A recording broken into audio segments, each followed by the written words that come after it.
That made it very frustrating to remain silent because a lot of the criticism was just wrong and some of it was just out of line.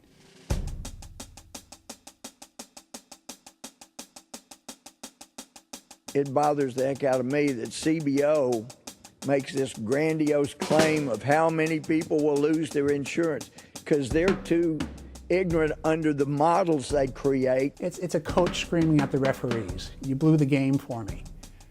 In fact, if you want to blame somebody, I'm on the way out so I can say this.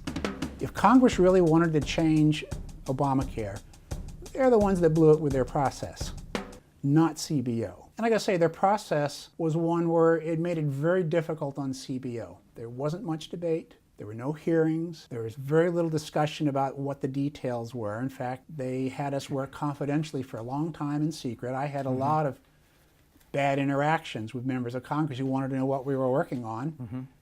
But we were asked, budget committees asked us to work in private. The leadership asked us to work in private, so we had to work through that. When we produce an estimate, then they vote right away. Pressure's on the estimate. CBO worked through that, in my view, beautifully. I think one of the most important things about CBO is the culture of CBO. We do very, very good work, we're independent, and we're fearless. We don't worry about what the consequences were and are, and we push through that. To what extent do you feel like the work you produce is ignored or not paid attention to?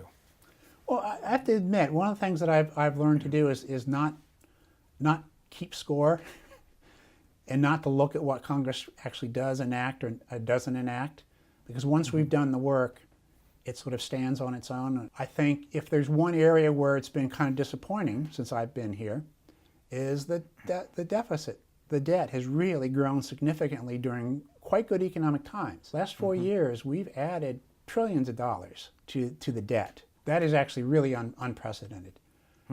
But we can't tell them, you know, next month we'll have a crisis, or we can't tell them in a year we'll have a crisis. So I think that has a real impact on Congress, their will to do things. In closing, I will emphasize that debt is on an unsustainable course in CBO's projections.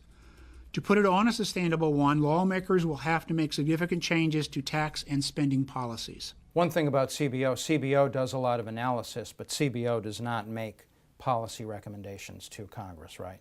That's right. That's right. In fact, the closest we come is what we've just been talking about.